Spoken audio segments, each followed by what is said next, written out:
And can you talk a little bit about like because you mentioned earlier around like things like artificial intelligence, AI is the buzzword, right? When something new like this comes and people are like, "What the heck is that?" And is this something that we should teach our kids, or how soon do we introduce into education or the curriculum?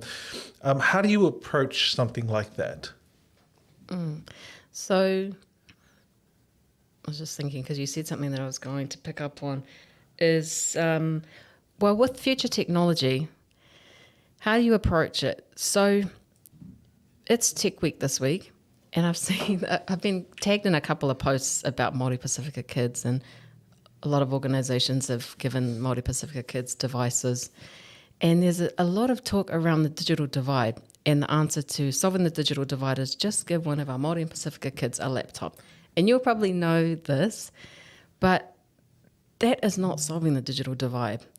And I think that the focus of future technology is more about not so much about making sure our kids have a laptop or connection to the internet.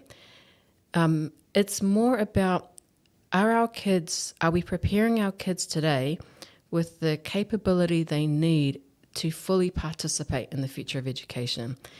And so the skills. So we're experiencing AI now, and AI is still changing. It's going to change faster than we can, catch up.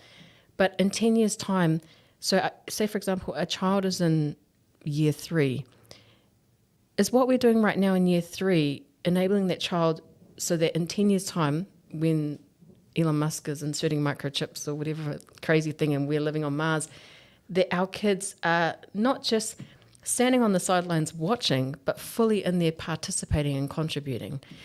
And I think this is something that's frustrating about education too, is people don't realize it's not a quick fix. This is a long game here, and you've got to start from the very beginning.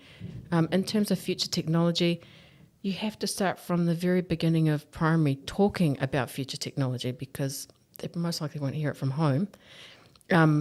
Talking about it, learning about it, getting them familiar with, hey, you're going to be part of this future and you need to be part of this future. And you have what it takes to be part of the future of AI. And so that's why, with our learning resources, we never underestimate, like, our kids are so brilliant. I'll tell you the story that we wrote this inquiry topic on computers, and we talked about computers. We talked about the language that computers use, which is binary, and that's zero. I can't remember. I always get this mixed up. 0 equals no, and 1 equals true. Well, it must be the other way. I'm sure an engineer's listening saying, no, it's the other way. Whatever it is, we taught about binary, the language of computers, and one of the primary schools said, we love the Lalanga Toolbox, but we're not convinced. How about you take your content and teach it to our year 2 class, which is full of all the kids who are struggling. And so we played our learning video about computers, and we talked about binary code and talked about the first founders of the computers. And these were 6-year-olds. And then we meant to go and ask the questions.